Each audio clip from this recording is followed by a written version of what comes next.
कार्यक्रम में आप सभी का स्वागत है। मैं हूं आपके साथ सुनीता पटेल। सूर्यदेव दक्षिणायन से उत्तरायण हो रहे हैं। भारत में सूर्य उपासना का विशेष महत्व माना गया है। त्योहार भारत देश की शान है। हर एक प्रांत के अपने कुछ विशेष त्योहार भी हैं। इनमें से एक है लोहड़ी। लोहड़ी पंजाब प्रांत के मुख्य त्योहारों में से एक है, जिन्हें पंजाबी बड़े ही जोर शोर से मनाते हैं। लोहड़ी की धूम कई दिनों पहले से ही शुरू हो जाती है। ये समय देश के हर हिस्से में अलग अलग नाम से त्योहार मनाए जा रहे हैं। जैसे मध्य भारत में मकर संक्रांति, दक्षिण भारत में पोंगल और काइट फेस्टिवल भी देश के कई हिस्सों में बड़े उत्साह से मनाया जाता है। मुख्यतः ये सभी त्योहार परिवारजनों के साथ मिलजुल कर एक साथ मनाया जाता है, जो आपसी बैर को खत्म भी करता है। क्या होता है सूर्यदेव का दक्षिणायन से उत्तरायण होने का महत्व, कैसे मनाए लोहड़ी, पोंगल और मकर संक्रांति का त्योहार, आपको बताएंगे। हमारे साथ जुड़ेंगे सुप्रसिद्ध ज्योतिषाचार्य पंडित अरविंद तिवारी जी।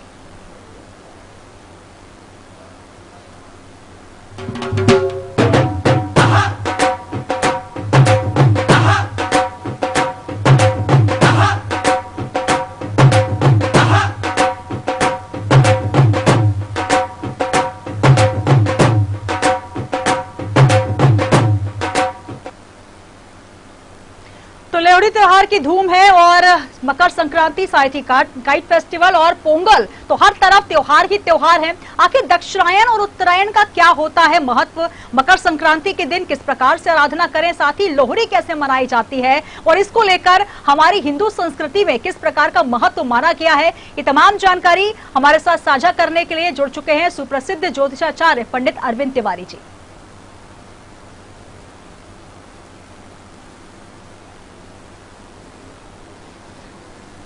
तो पंडित जी हमारे साथ बहुत जल्द जुड़ने जा रहे हैं और लोहड़ी पंजाबी और हरियाणवी लोग बड़े ही उल्लास से मनाते हैं कि देश के उत्तर प्रांत में सबसे ज्यादा मनाया जाता है। इन दिनों पूरे देश में पतंगों का तांता लग जाता है। पूरे देश में भिन्न भिन्न मान्यताओं के साथ इन दिनों त्योहार का आनंद भी लिया जाता है। और हमारे साथ जुड़ रहे हैं सुप्रसिद्ध ज्योतिषाचार्य पंडित अरविंद तिवारी जी। पंडित जी बहुत स्वागत है हमारे खास कार्यक्रम में आपका।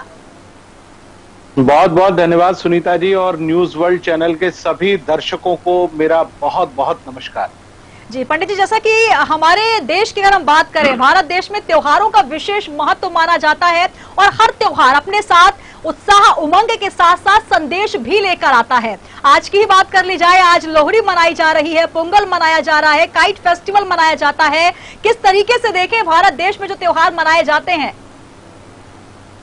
देखिए, जैसा कि हम सभी जानते हैं कि अब जनवरी का महीना शुरू हो गया है। हालांकि हिंदू नववर्ष तो चैत्र की प्रतिपदा यानी गुड़ी पड़वा से शुरू होगा, लेकिन चूंकि अंग्रेजी नववर्ष है और नववर्ष में जो सबसे पहला त्योहार मनाया जाता है वो लोहड़ी पर्व के रूप में है, यानी लोहड़ी का त्योहार मनाया जाता है। और लोहड़ी अपने आप में बहुत सुंदर सा त्योहार है। दूसरा, जैसे कि आपने जिक्र किया, पोंगल जो कि दक्षिण भारत में मनाए जाने वाला त्योहार है। यदि आप पूर्व दक्षिण पश्चिम भारत की तरफ आगे बढ़ेंगे, यानी गुजरात, महाराष्ट्र आदि देशों में आप जाएंगे तो वहां उत्तरायण का पर्व मनाया जाता है, जिसमें अक्सर पतंगे उड़ाई जाती हैं, पतंग उड़ाकर संदेश भेजे जाते हैं। तो ये सारे त्योहार, इन सब की शुरुआत लगभग सूर्य के आयन परिवर्तन से मानी जाती है। अर्थात सूर्य अपनी दिशा माने आयन चेंज करता है, अर्थात अपना स्थान परिवर्तन करता है। वो दक्षिणायन से उत्तरायण की ओर आगे बढ़ता है। तो ये सारे परिवार, सारे पर्व और त्योहार उसी देव को समर्पित माने जाते हैं। बिल्कुल, तो सूर्यदेव की उपासना होती है। सूर्यदेव का रथ जो है वो कहीं ना कहीं ये माना जाता है कि दक्षिण दिशा से उत्तर दिशा की ओर मुड़ता है। तब उत्तरायण के साथ साथ इन त्योहारों का महत्व बहुत बढ़ जाता है। लोहड़ी कैसे मनाते हैं ये भी हम जानेंगे, साथ ही पोंगल का क्या विशेष महत्व है। लेकिन पंडित जी, जो उत्तरायण का हमने जिक्र किया है, जैसे ही उत्तरायण की तरफ सूर्यदेव होते हैं, कहीं ना कहीं एक महत्व ज्यादा माना जाता है। जो शुभ मुहूर्त होते हैं वो बढ़ जाते हैं। वो हमारे दर्शकों को बताइए किस प्रकार का महत्व माना गया है सूर्यदेव के उत्तरायण होने का। देखिए, महाभारत में एक बहुत सुंदर सी कथा हम और सभी जानते हैं कि जब महाभारत का युद्ध चल रहा था और उस समय भीष्म पितामह, उनको चूंकि तीर अर्जुन के द्वारा मारा गया और चूंकि उनको इच्छा मृत्यु का वरदान था और उन्होंने बाणों की जो सैया थी, जिसको शर सैया भी कहा जाता है, उस पर वो लेटे रहे और वो तब तक लेटे रहे जब तक कि सूर्य ने अपना अयन चेंज नहीं किया। देखिए, सूर्य जब उत्तरायण होते हैं तो उसका तात्पर्य होता है कि देवताओं का दिन अब प्रारंभ हो गया है जी। दक्षिणायन का जो तात्पर्य है, हमारे जो ग्रंथों में लिखा हुआ है, वो देवताओं की रात्रि माना जाता है। अर्थात अब देवोत्सव के बिल्कुल, तो सूर्य देव की उपासना का ये पर्व माना जाता है। संपूर्ण भारत में मनाया जाता है मकर संक्रांति का त्योहार, साथ ही लोहड़ी और पोंगल का त्योहार मनाया जाता है। पंडित जी हमारे साथ जुड़े हुए हैं। जी जी जी पंडित जी। तो ये सारे पर्व जो मनाए जाते हैं, वो पर्व मनाए जाते हैं उत्तरायण में। खासतौर से सारे पर्वों की शुरुआत होती है और सूर्य चूंकि अपनी स्थिति बदलते हैं, अब सूर्य पृथ्वी के नजदीक आने वाले हैं। अभी तक सूर्य दक्षिणायन में पृथ्वी से थोड़े से दूर थे, अब हमको उनकी सकारात्मक ऊर्जा और ज्यादा प्राप्त होगी। ठंड यानी शीत ऋतु, जिसको हम हेमंत ऋतु कहते हैं, उससे हम शिशिर ऋतु की तरफ आगे बढ़ेंगे। तो ये सारी चीजें अब धीमे धीमे करके आगे बढ़ने जा रही हैं और एक प्रकार से आप मानकर चलिए कि अब सारे पर्वों की शुरुआत होने जा रही है। बिल्कुल, तो विशेष महत्व माना गया है सूर्यदेव के उत्तरायण होने का और स्नान दान का भी विशेष महत्व माना जाता है। लेकिन आज का दिन पंडित जी, लोहड़ी की तैयारियां बड़ी जोर शोर से अगर माना जाए, जो पंजाब प्रांत है, अब तो पंजाब के अलावा हर जो भाषा के लोग हैं, हर कास्ट के लोग जो हैं, वो सभी लोहड़ी मनाते हैं, मिलजुल कर मनाते हैं, बड़े उत्साह के साथ मनाते हैं और ढोल नगाड़ों की जो गूंज है वो कहीं ना कहीं हर किसी को उसकी थाप के साथ नाचने पर मजबूर कर देती है। तो आज लोहड़ी का खास दिन है, लोहड़ी के लिए क्या कुछ संदेश देना चाहेंगे हमारे तमाम दर्शकों के लिए? देखिए, लोहड़ी अपने आप में बहुत बड़ा पर्व है, खासतौर से पंजाब और उत्तर भारत के क्षेत्रों में मनाया जाता है और ये मकर संक्रांति के एक दिन पहले मनाया जाने वाला पर्व है। इस पर्व में लकड़ियों को एक गोल घेरे के अंदर रखा जाता है और उनको आज शाम को खासतौर से उनको जलाया जाता है और जलाने के बाद अग्नि देव की विधि पूर्वक पूजा की जाती है और फिर हर परिवार हर्षोल्लास के साथ उस अग्नि के चारों तरफ गोल घेरे में चक्कर लगाता है, परिक्रमा करता है। और सबसे महत्वपूर्ण चीज मैं आपको बतलाना चाहूंगा कि जो भी जितने परिवार के जो लोग होते हैं, वो सारे लोग अपने साथ चिक्की यानी रेवड़ी, थोड़ा सा पोहा, इसके अलावा पॉपकॉर्न और मूंगफली जैसी चीजों को अपने साथ को रखते हैं और चक्कर लगाते हुए वो आग में थोड़ा थोड़ा सा डालते जाते हैं। अमूमन ये चक्कर या तो 7 होते हैं या 9 होते हैं या 11 चक्कर होते हैं। तो ये सारे चक्कर जो है वो परिवार के लोगों के द्वारा लगाए जाते हैं और इस प्रकार से अगले दिन से मकर संक्रांति के पर्व को मनाए जाने की शुरुआत होती है। लोहड़ी पर्व पर सब लोग नाचते हैं, गाते हैं। पंजाब में खासतौर से गिद्दा, भांगड़ा जैसे बड़े बड़े उत्सव मनाए जाते हैं। तो हम सब आइए मिले और लोहड़ी के इस पर्व को बड़े धूमधाम से मनाएं। बिल्कुल, तो बड़ी धूमधाम से लोहड़ी का पर्व आज मनाए जाने की तमाम तैयारियां हो चुकी हैं और इसके साथ ही अगर तमिल की बात कर ली जाए पंडित जी, तमिल में हिंदुओं का प्रमुख त्योहार जो पहली पोंगल होती है उसे भोंगी पोंगल भी कहते, माना जाता है कि देवराज इंद्र को समर्पित होता है और इस दिन जो नव अन्न होता है, फसलों की कटाई का उत्सव माना जाता है। कुल मिलाकर हर त्योहार जो है वो एक नया संदेश देता है, जो आने वाली पीढ़ी है उनके लिए भी संदेश है और कहीं ना कहीं उत्साह और उमंग से हमारे जीवन को भर देता है। बिल्कुल, आप बिल्कुल सही कह रही हैं। पोंगल खासतौर से केरल यानी केरल में मनाया जाता है, तमिलनाडु में मनाया जाता है, आंध्र प्रदेश, दक्षिण भारत के लगभग हर राज्यों में पोंगल मनाया जाता है। जो पहला अन्न होता है उसको, जिसको हम नया चावल अपनी भाषा में कह सकते हैं, क्योंकि वहां चावल बहुत खाया जाता है। चावल है, सब्जी है, इन सबको मिलाकर भगवान देवराज इंद्र को भोग लगाया जाता है। ऐसा माना जाता है कि मेघों के राजा देवराज इंद्र हैं और उन्हीं की कृपा से पूरे संसार में वर्षा होती है, उनको भोग लगाया जाता है। पहले अन्न पर अधिकार उनका होता है और उसके बाद सारी चीजें शुरू होती हैं। एक और पर्व आप शायद हमारे देश में मनाया जाता है, हमारे दर्शकों को बताना बेहद जरूरी है। बिहू का एक पर्व होता है जो खासतौर से भारत से लेकर उत्तर पूर्व के जो राज्य हैं, आसाम से लेकर मेघालय, अरुणाचल आदि प्रदेशों में आज बिहू मनाया जाता है। बड़ा सुंदर सा नृत्य होता है।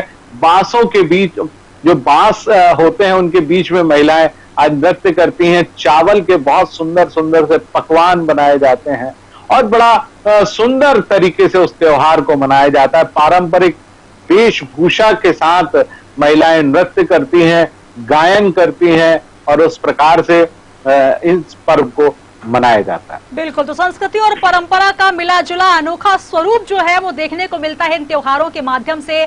परंपरा के साथ साथ संपन्नता को भी समर्पित माने जाते हैं ये त्योहार, जिसमें समृद्धि लाने के लिए वर्षा, धूप, खेतीहर, मवेशी सभी की आराधना की जाती है। जहां बैलों को सजाया जाता है उनकी आराधना की जाती है, इंद्रदेव की आराधना की जाती है और कहीं ना कहीं जो फसल होती है हमारी, उसका जब आगमन होता है तो उसकी भी पूजा करके धरती को, प्रकृति को धन्यवाद प्रेषित किया जाता है। कुल मिलाकर एक खूबसूरत सा माहौल पंडित जी नजर आ रहा है। मकर संक्रांति भी, और जैसा हम बात कर रहे हैं, सूर्य देव का विशेष महत्व माना जाता है और कहीं ना कहीं ज्योतिषीय तौर पर भी और साथ ही वैज्ञानिक तौर पर बेहद महत्व है। दोनों ही चीज आप समझना चाहेंगे।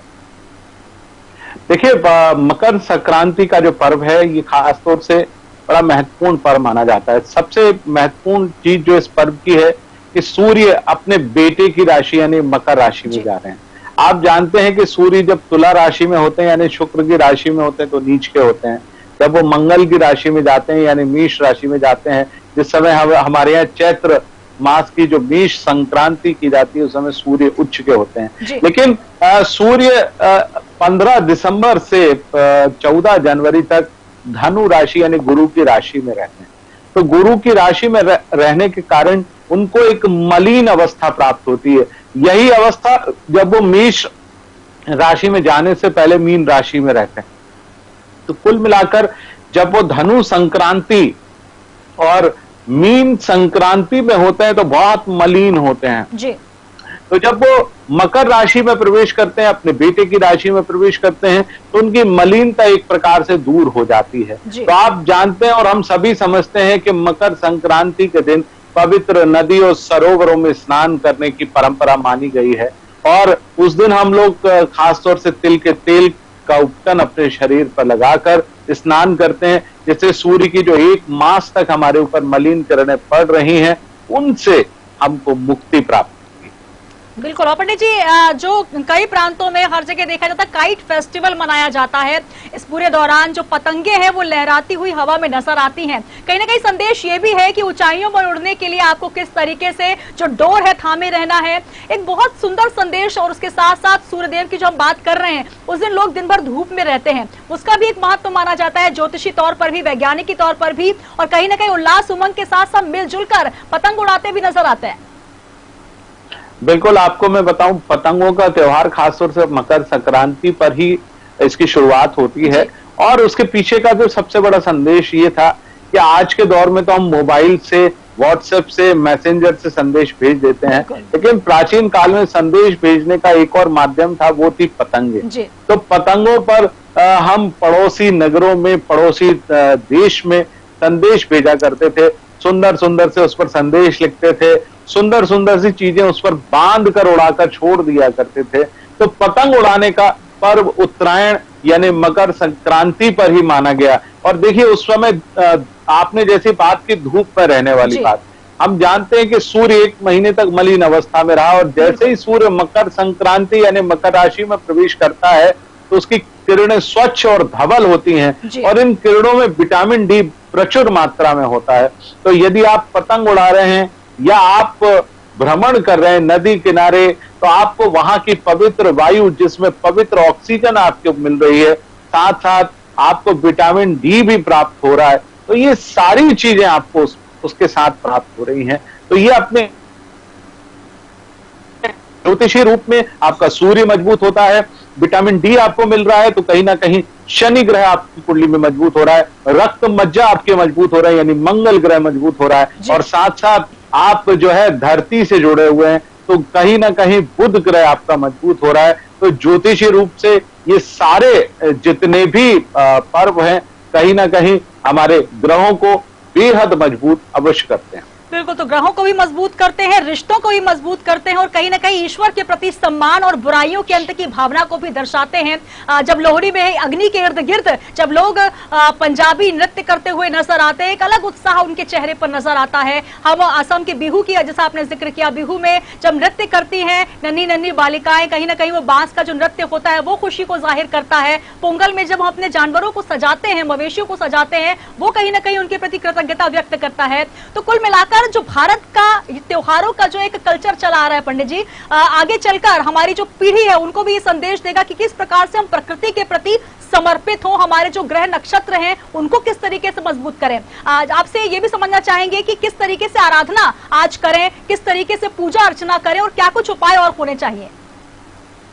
देखिए, जैसा कि हम सभी जानते हैं कि आज इतना सुंदर पर्व लोहड़ी का मनाया जाता है और अग्नि देव की पूजा की जाती है। जैसे हम जानते हैं कि जो अग्नि तत्व की राशियां हैं, खासतौर से मेष राशि, सिंह राशि, वृश्चिक राशि, धनु राशि, तो इन राशि के ग्रहों, राशि के जातकों के ऊपर यदि कोई भी समस्या चल रही है तो आप अपने ऊपर से एक छोटा सा प्रयोग अवश्य कीजिएगा।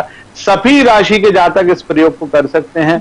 आप अपने शरीर पर जो आटे की लोई होती है उसको आप अपने शरीर पर से एक बार उतार लीजिए और उसको जलती हुई जो अग्नि है अपने ऊपर से उतार कर उसको जलती अग्नि में डालें।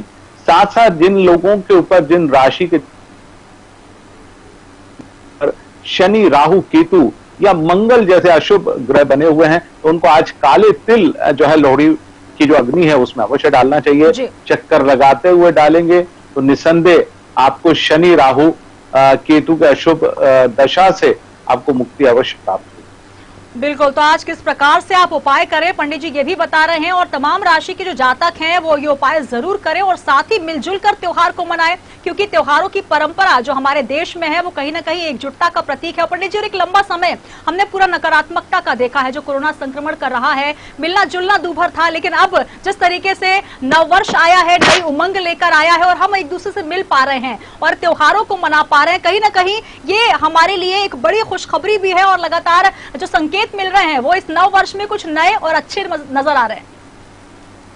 बिल्कुल, आपको मैं बताऊं, जैसा कि मैंने पूर्व में भी आपके चैनल पर इस बात की घोषणा की थी कि 6 अप्रैल 2021 के बाद कोरोना लगभग समाप्त होने की ओर अग्रसर होगा और 26 जनवरी के बाद से लगभग वैक्सीन लगना शुरू हो जाएंगी। तो आप देखिए कि ये जो इस बार का लोहड़ी है, इस बार की जो मकर संक्रांति है, इस बार की जो ग्रह दशा है, वो इस बात को लेकर आई है कि देखिए कोरोना नामक महामारी से अब हम निजात पाने की ओर अग्रसर हैं। उसकी दवाई या वैक्सीन अब बाजार में उपलब्ध है और बहुत जल्दी आम जनता को भारत देश की जो सरकार है वो लगभग निःशुल्क रूप में उपलब्ध कराने जा रही है और इससे बढ़िया कोई चीज हो नहीं सकती।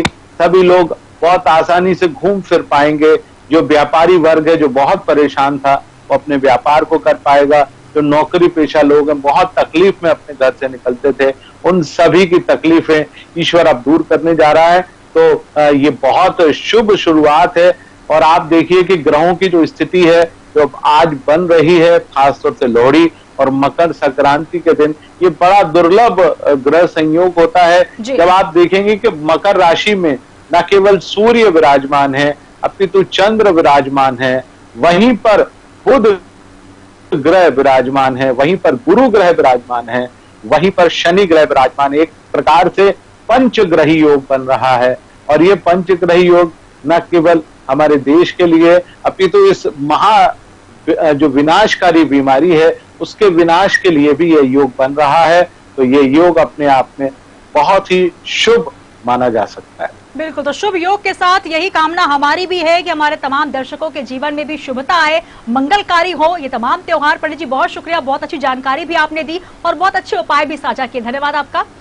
तो त्योहारों का ये क्रम चल पड़ा है सूर्य देव के उत्तरायण होने के साथ और आज पंजाब में लोहड़ी मनाई जा रही है, तो वही पोंगल का त्योहार तमिलनाडु में, असम का बिहू, तो हर तरफ त्योहारों की छटा है। सूर्य देव धनु से मकर राशि में प्रवेश कर रहे हैं और संपूर्ण भारत में मकर संक्रांति की तैयारियां हैं। और आपको बता दें कि पवित्र नदियों में स्नान किया जाता है, साथ ही जो अपने मवेशी होते हैं, अपने जो पशु होते हैं, उनकी पूजा की जाती है। जो नव अन्न आता है उनकी आराधना की जाती है और प्रकृति को ये संदेश दिया जाता है, प्रकृति के प्रति कृतज्ञता व्यक्त की जाती है। तो तमाम त्योहार आपके जीवन में खुशियां लेकर आए, हर्ष लेकर आए, इसी कामना के साथ इस खास पेशकश में इतना ही। दीजिए इजाजत और आप बने रहिए न्यूज़ वर्ल्ड के साथ।